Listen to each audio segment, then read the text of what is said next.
आता प्रार्थनास्थळ आणि मस्जिदीवरील भोंग्यावर होणार कारवाई।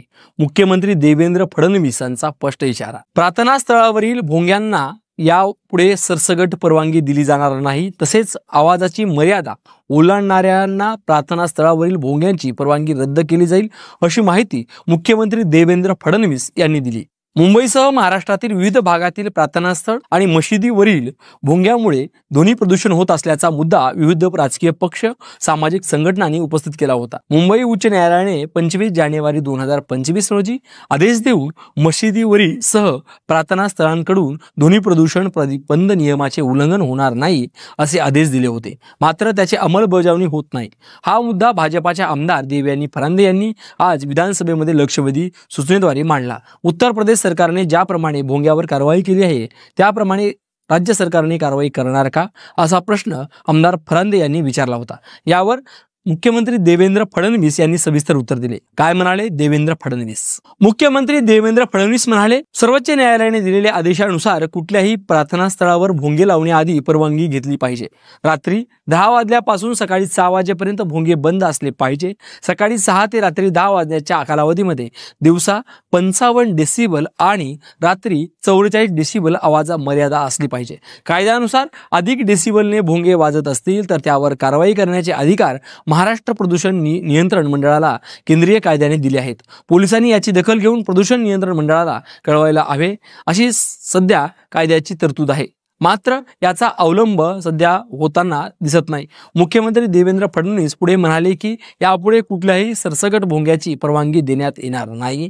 निश्चित कालावधीकरिता भोंगे लावता येतील, त्यानंतर पुन्हा भोंगे लावण्याचे असल्यास संबंधितांनी पुन्हा पोलिसांकडून परवानगी घ्यावी। ज्या ठिकाणी आवाजाच्या मर्यादेचे उल्लंघन होईल त्यांना पुन्हा परवानगी दिली जाणार नाही, तसेच भोंग्याची जप्ती केली जाईल।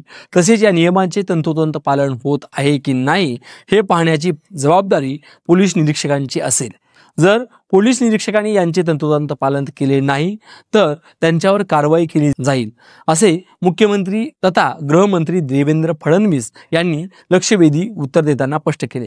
पोलीस निरीक्षकाने प्रत्येक प्रार्थनास्थळात जाऊन भोंग्याची परवानगी घेतली आहे की नाही याची तपासणी केली पाहिजे। भोंग्याची डेसिबल मोजून आवाजाची मर्यादा ओलांडली असेल तर पहिल्या टप्प्यामध्ये प्रदूषण नियंत्रक मंडळाला सांगणे आणि दुसऱ्या टप्प्यामध्ये पुन्हा परवानगी न देण्याचे मार्ग अवलंबले पाहिजे, असेही मुख्यमंत्री देवेंद्र फडणवीस यांनी सांगितले। कडक कारवाईसाठी नियमामध्ये बदल करणार। प्रचलित कायद्यानुसार पोलिसांकडे फारसे अधिकार नाहीत, कारण कारवाईचे अधिकार महाराष्ट्र प्रदूषण नियंत्रण मंडळाला आहेत। त्यामुळे नियमामध्ये काही प्रमाणात बदल करणे अपेक्षित आहेत। हे बदल झाल्यास भोंग्यावर अधिक प्रभावी कारवाई करता येईल। यासाठी केंद्र सरकारने पाठपुरावा करून नियमामध्ये बदल करण्याचे सुचवले जाईल, असेही यावेळी मुख्यमंत्री देवेंद्र फडणवीस यांनी सांगितले। सध्या आपण पाहतो की अनेक ठिकाणी अनेक मस्जिदी असतील, प्रार्थनास्थळ असेल, 10च्या नंतर देखील अनेक वेळा भोंगे आपल्याला ऐकायला मिळतात। त्यामुळे अनेक लागलेली चांगली झोप देखील मिळू शकते। मग या सगळ्या गोष्टीवर आणि उत्तर प्रदेश सरकारने दिलेल्या निर्णयानुसार आणि केलेल्या कायद्यानुसार महाराष्ट्रामध्ये देखील यामध्ये बदल झाला पाहिजे, असं आमदार फरांदे यांनी विधानसभेमध्ये विषय मांडला होता। त्यानंतर मुख्यमंत्री देवेंद्र फडणवीस यांनी देखील या संदर्भात चर्चा झाली आणि यानंतर मात्र पोलिसांना देखील काही अधिकार दिले जातील आणि केंद्राच्या घटनेमध्ये देखील काही दुरुस्ती केली जाईल आणि यावर कडकच्या कडक कारवाई केली जाईल। आणि 10च्या नंतर जर कोणी वाजवले आणि डेसिबलचं जास्त प्रमाण झालं तर त्यांना पुन्हा परवानगी देखील दिली जाणार नाही, असं देवेंद्र फडणवीस म्हटलेत। नेमकं या संदर्भामध्ये पोलीस कितपत तत्पर राहतात? जर एखाद्या पोलीस निरीक्षकांनी या संदर्भात कारवाई केली नाही तर पोलीस निरीक्षकावरच कारवाई केली जाईल, असं देखील मुख्यमंत्र्यांनी सांगितलंय।